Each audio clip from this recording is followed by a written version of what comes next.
Our story starts in Cincinnati, Ohio in the 1930s at a junkyard owned by William F. Rumpke. Rumpke operated a metal recovery and coal delivery business. Barter was a very common form of payment during the Great Depression. So it was no surprise that Rumpke received payment for his services in live pigs. Unfortunately, the pigs he got in payment created a new problem for him. They had to be taken care of and fed. So he sent his son, William J. Rumpke, in search of garbage to feed the pigs. Hi, I'm Logan, the 64th Gear Jammer Skeele, and this is another adventure in Toy Talk. Like I promised at the end of my last video, this video is about another well-known garbage company and its founder. Yes, it all started in the 1930s when Barter was alive and well. William F. Rumpke traded services for some pigs. The pigs turned out to be a good trade because William J. Rumpke realized that there was more garbage to collect than food for his father's pigs. William J.'s observation led him to the C-suite. Today, William J. is currently President Emeritus and Chairman of the Board for Rumpke Waste and Recycling. Following in the footsteps of waste management, see my video on the history of garbage trucks and waste management company by clicking on the links in the description below. Rumpke's history closely parallels WM. Utilizing used trucks, William F. Rumpke started a waste collection business along with his scrap metal and coal delivery businesses. He established Ohio's first recycling operations in 1941, averaging $40 a ton after the expense of hand sorting. Rumpke moved his business to a new 80-acre site 10 miles north of Cincinnati. Needing help to run his growing businesses, and since his son William J. Rumpke was still too young, William F. Rumpke brought his youngest brother, Bernard, on board as a partner in 1947. Thanks to the shift to disposable items, the growth in the trash collection business was rapid for Rumpke. New customers and new markets for recycled goods were sought after. Through the 1950s, the family businesses grew and grew. Trash contracts secured for various communities. A minor setback occurred in 1955 when Ohio passed a law that required food waste to be cooked before feeding to animals. Oh well, so ended the pig business. As in all companies, changes in leadership occurs from time to time. William J. Rumpke became president of the company. Thomas William J. Rumpke and Thomas Rumpke, the son of Bernard Rumpke, teamed up. The two men were determined to grow their family business. To this end, in 1965, they created Rumpke Container Services. The Environmental Protection Agency was created in 1970. As a result, Rumpke met the new regulations head-on. Rumpke expanded his engineering and environmental affairs teams, created a more sanitary landfill, and instructed his teams to focus on complete compliance with the law. Rumpke also continued to develop environmental innovations. Natural methane gas wells were drilled on some of Rumpke's sanitary landfills in 1986. Mount Rumpke, near Cincinnati, recovers enough natural gas to supply 25,000 homes in the Cincinnati area. Even buried garbage keeps on giving. Rumpke realized that fleet maintenance was of the utmost importance. So, in 1987, the company created a hydraulics maintenance department. At the same time, Rumpke purchased a portable toilet business in Georgetown, Ohio. Today, Rumpke offers its portable restroom rental services throughout the greater Cincinnati as well as Dayton, Ohio, and Louisville, Kentucky. In 1989, Rumpke Recycling was officially developed with the purchase of a large recycling center operation in Circleville, Ohio. In 1990, Rumpke established a second recycling center in Cincinnati. Back to their roots of recycling materials, just like William F. did back in the days of the Depression. Apparently, Rumpke found that recycling materials was big business because in the next few years, Rumpke opened paper and container material recovering facilities in Columbus and Dayton, Ohio, Louisville and Ashland, Kentucky, and Indianapolis, Indiana. The wisdom of the U.S. Environmental Protection Agency in 1993 announced landfill regulations to govern the design and construction of municipal solid waste disposal facilities, to place a liner and groundwater monitoring system in landfills. This should have been a no-brainer for the construction of landfills anyway, but sadly, it wasn't.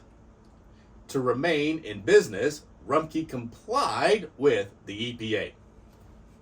Sad that it takes a regulation to make companies do the things that they should already be doing.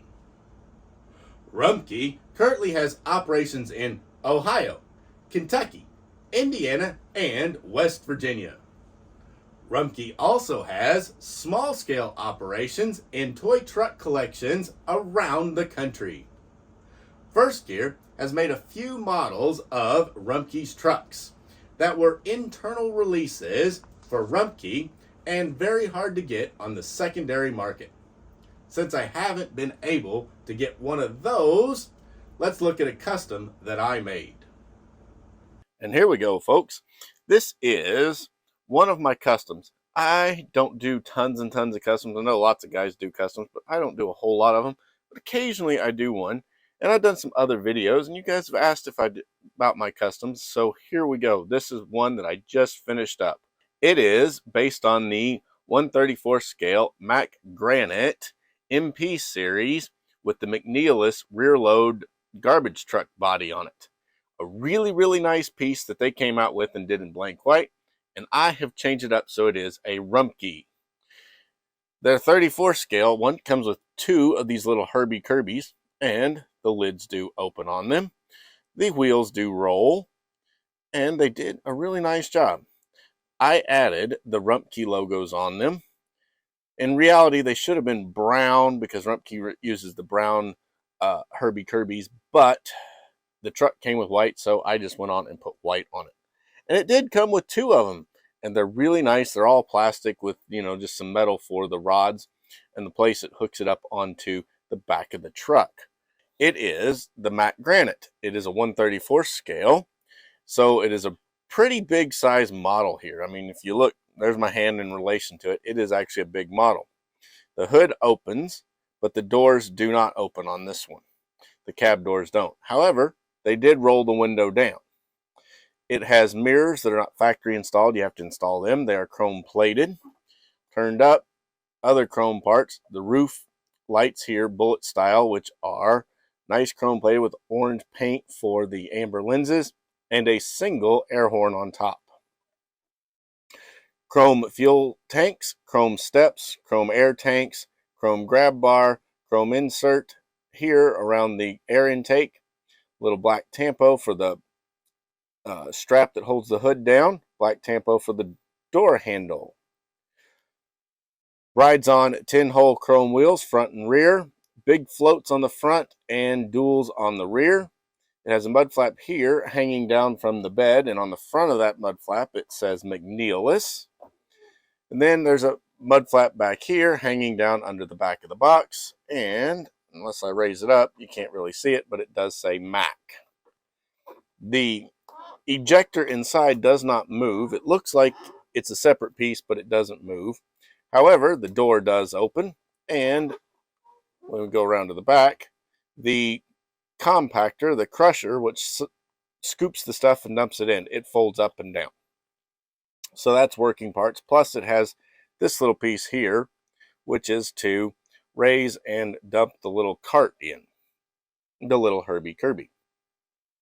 Got brake lights and turn signals tampoed there, and also up here on top, plus the 5 DOT lights. It says McNeilus there.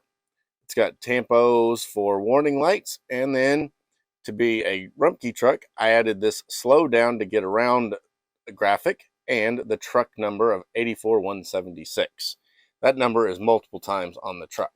Over here to this side, they have a chrome exhaust stack, which is mounted just a little bit too close to that bed, so that it's kind of rubbing on it. In real life, that would rattle and that'd be annoying, but it's okay. We have another truck number here. We have the big Rumpke logo. I added the solid waste logo here as well. And then their trucks do currently have this, now hiring safe and courteous CDL drivers with a phone number. I added that. Now all of these little warnings, those tampos were already on the truck when I got it. Here we have control boxes, toolbox, and then underneath some fire suppressant equipment, fire extinguishers. Same 10-hole chrome wheels. Here we have another air tank, battery boxes, and chrome steps with the chrome fuel tank behind it. Some marker light under the door, and on the door it says Rumpke, and then it has the truck number, Cincinnati, Ohio, and their US DOT number is right there, and it is the correct DOT number for Rumpke. Mack written under the little window, another chrome mirror, chrome grab bar, and chrome air intake. Tipped up, does not have steerable front end on this truck, but it does have nice soft rubber tires with nice tread patterns front and rear. It's got a real good drive tread pattern on the rear and more of an off-roady type steer tire on the front. Really sharp. Bottom of the engine and transmission detail is there. Drive shafts, pretty much everything you need, plus rear differentials. They did a great job on this truck.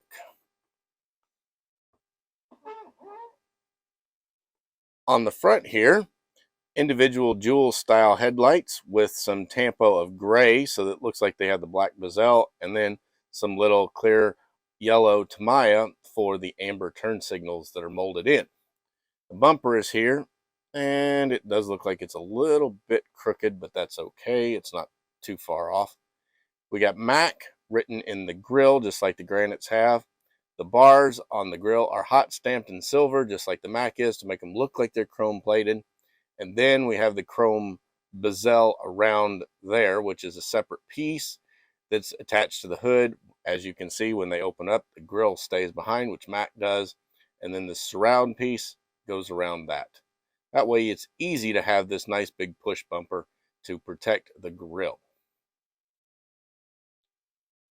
Under the hood, we got a nice detailed Mack engine there, full detail with the turbo, all the piping for the turbo, the air intake, the air filter, all of the good stuff that you need right there. Turbochargers, exhaust, nice big block motor underneath. Really good truck that they have done. The interior of this truck is brown. It says a black steering wheel, a black gear shift in there, and then it has a full detailed dashboard. They tampoed a nice decal for all of the gauges on the dashboard, and then 2 color seats. Dark brown trim with a light tan, a real light tan insert for the seats. Really nice. Up top, we have this here piston, which helps raise and pull a regular dumpster in. And then we have lots of hydraulic lines for all of the works inside the truck. Overall, First Gear did a phenomenal job making this model. and it was great that they made us a blank one to make it easy to do customs. So I went on and did this. Rumpke is the local garbage company in my area, and they handle the garbage pickup for me. So I thought making a Rumpke truck would be really cool.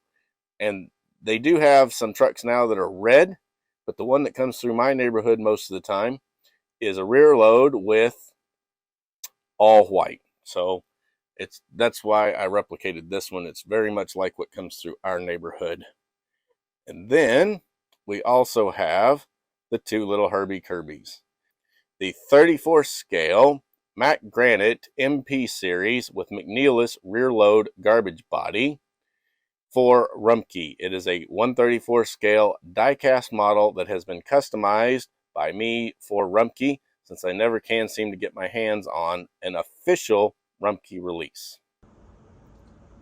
Today, Bill Rumpke Jr. is the president and CEO. The company continues to grow and looks for new and innovative ways for dealing with the region's waste stream. As the fourth generation of Rumpke's joins the family business, the company continues to flourish. Since the factory-made Rumpke truck models were internal releases, to get your hands on one is unlikely. But this means if you're lucky enough to get your hands on one, it will go up in value, thereby raising the value of your collection. For other ways to make sure that your collection grows in value, grab my free report on tips for valuing your collection with the link down below in the description. Thanks for watching, everyone. Please go on and smash that like button and subscribe to my channel. I'm Logan, the 64th Gear Jammer Skeele, and this has been another adventure in Toy Talk.